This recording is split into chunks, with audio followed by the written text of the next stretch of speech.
Eu vou filmar tu fazendo, limpando a cagada. Ninguém vai na piscina? Já? Caraca, grudado. E já? Tá com pressa já? Pega uma Meio-dia, forma, cara, eu pega vou ter uma que ir embora forma. cedo hoje. Não tem forma aqui. Vai ter que horas aqui, Gogó? Aqui tem um brigadeiro do Carlos. Sério? Já tem umas 6.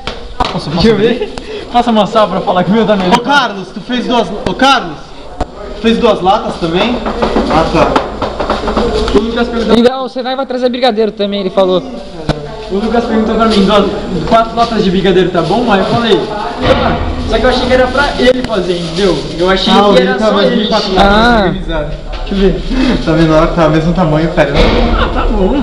Isso aqui é pra... Sou invejoso de brigadeiro, ficar regulando o brigadeiro dos outros. Foi eu que fiz isso, eu posso que foi a mãe dele que fez isso. Olha só, Carlos, falou que tu não sabe fazer brigadeiro. Olha, falou que tá melhor que o teu. Quer ver? Olha, falou que o dele não tá deformado. Quem que fez o seu, cara?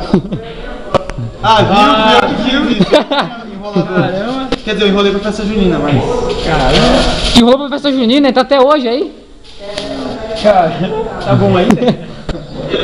Tá, onde deixa isso? Tem uma forma?